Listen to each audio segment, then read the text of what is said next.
My name is Jonathan Buick. I'm the President CEO of Idaho Champion. It's good to be here. I've spent the last 4 days down at one of our projects where we're currently drilling. That's going to be the focus of the talk this morning. That property is called the Champagne property. It's a past-producing open pit heap leach to Bema Gold at a production from 89 to 92, and that's where I'll spend the majority of our conversation.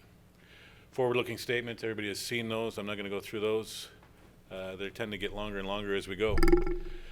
A few things I think that are important for any investor to consider is the jurisdiction in which you operate.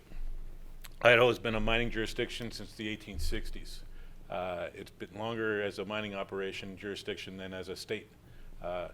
Great governor. During COVID last year, when COVID first hit, everybody was told tools down, go home in different parts of the world, including our neighbors in different parts of the states surrounding Idaho. The governor deemed mining exploration essential, so we were able to stay active, and we were active. We did 5 acquisitions. We drilled 2 projects.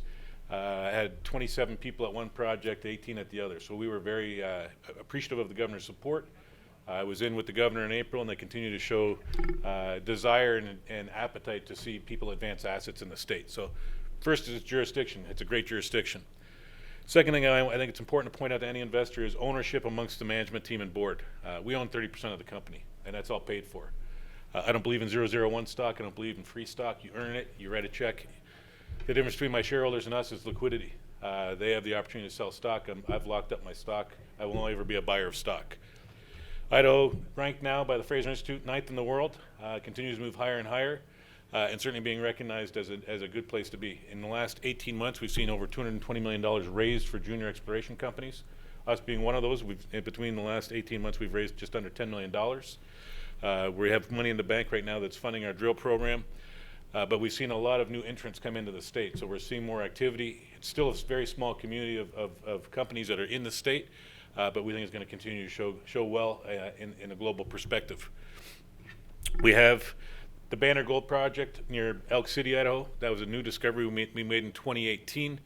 We also control 4 cobalt properties in the Idaho Cobalt Belt. We sit 1 kilometer north of what is now Gervais, former formation capital, E-Cobalt. We also sit directly adjacent to Iron Creek, which is First Cobalt's property. So we're right in the heart of the Idaho Cobalt Belt.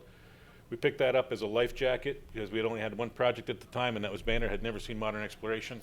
So we picked up the cobalt just in case we didn't hit at Banner. Well, we've hit at Banner. We have a 2.25 kilometer or 1.5 mile gold fairway through that property. So we're now looking at how we monetize the cobalt for the benefit of our shareholders. Do we do a spin out and give shares to our investors as another lottery ticket, or do we do a joint venture or asset sale where we get money back in and stock in another company where we can benefit from the news flow? But these are things that we want to make that decision on in the next quarter, but certainly by year end. Insiders and management, I think, again, it's important to know who your partners are. Rob Kell, our chief geologist, has made 5 discoveries globally. He came in as one of the gray hairs we had come to the project at Champagne, because Champagne last year was our first time in the field. He fell in love with the project. He's worked on a similar project and made a discovery in Bolivia. He came on full time with us in February. Technical advisors, Rich Lavelle and Craig Bowe, both certainly recognized globally for their pedigree. Rich Lavelle, former VP Exploration, Freeport McMoran, and before that Phelps Dodge. Under his watch, he's responsible for 53 billion pounds of copper being discovered. To have somebody of that pedigree give us his time and attention tells us the magnitude of what he thinks the opportunities of our project. Craig Bowe, another first-class geologist. He's actually sitting on the rig. He's been coming in and out of the project. He's part of the economic discovery at Stillwater. So again, a geologist well recognized for his capabilities. So they both joined in April of this year. Champagne, the red land package you see there is our patented ground. The 2 pieces of Tetris you see on the western flank there are new lease options with the rancher, one of the ranchers in the community. Private land, obviously best land you can have in the states is patented and private.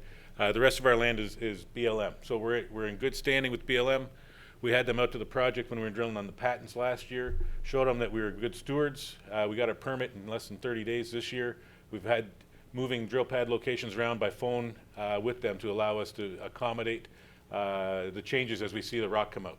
You can have a drill pad at the start of the program, but as you see the rocks come out of the other holes, they say, that's not my priority now, I need to move over here. So they've been really good at working with us, and they see what we're trying to do in the community. On the left-hand side, that's the old pit when Bema was in production. So they did 25,000 ounces a year of gold equivalent for 3 years.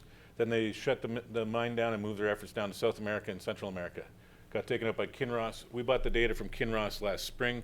We went through that data, and that's what really got us excited about the project. We also see the Moran Tunnel. In this area, it sits just south of the open pit location. Multiple veins, which is what they were mining. They were mining enriched breccia, but they also had super high-grade, bonanza-grade veins as a part of their production, and that's part of our drill program that's underway right now.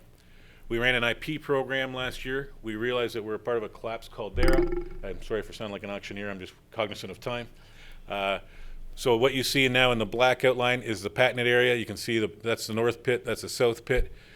What we saw was that there was a displacement event. There was a fault that came across and moved that oxide cap off to the northeast or southeast of where the main anomaly is. So you see the big anomaly up here, and we're drill testing that target right now. So we've just completed hole 10, and we've got about 4,500 meters done, or about 13,500 feet, and we're making decisions on where the next holes are. So we're live in the field right now. Labs are slow, not as slow as last year, but there's certainly still a challenge in terms of turnaround. But we expect to have regular ongoing news throughout the fall. This just shows some of the more information. We do have a bunch of videos. I think it's important for investors to be able to see, look, touch. With COVID, people couldn't travel. So we've been flying drone videos over the property so you can see the drill turning, how we're spending our money, and what the advantage is for you as an investor or a shareholder. It's about being available and accountable, and you'll see at the end of the presentation, you'll see my mobile and my email. I'm the second largest shareholder. This matters to me, and I got my big boy pants on. Nobody's going to lose more money or make more money than me, other than my chairman, and we both drunk the Kool-Aid on this. So this is just showing the displacement. You can see the fault that brought it across. So this is the historic mine, and this is the drill targets. We're chasing those enriched bonanza grade veins, plus what we think will be economic grade breccias. And we think there's also a porphyry at depth. This is just a plan view, which is top down, and then a 3D bubble model where you can see the displacement that happened. And this was the drill program we did last year. We were drilling as we were doing the IP. If we had had the IP in advance, we probably would have changed some of our drill plans. But last year we were limited to only patents. We didn't have our permit for BLM, so we were stuck to that 89 acres. And we now, with the increased land package, control 10 square miles in there, and we believe it's a camp, not a project. Some more of the 3D and what we envision seeing. This is an important slide. I'm sure other investors have seen this, or other companies have presented this. It's called the Lasagne Curve. This is about what's typical in the junior mining space or junior exploration space. And you can see the different events that happen and where the share price goes, and low value, high value. And what I can say right now is that all our properties are on that side of the curve. And so with news, as we advance those assets, our responsibility is first to be a good steward in the community, second to be responsible to our shareholders. We believe we can deliver these, both at Banner and Champagne, to mining decisions, and if we do that the right way, we'll be shareholders in a bigger company. If we don't get taken over, I have no ego. I'm happy to have the engineer come in, take my job, and sit on the board. But we believe there's 2 opportunities for mines in our projects in Idaho, and we believe it's the right jurisdiction. Stock is traded down, similar to a lot of the other juniors. There's liquidity dried up, so did the share price. But again, we own, as a management team, 30% of the company, and we're fully invested in the company.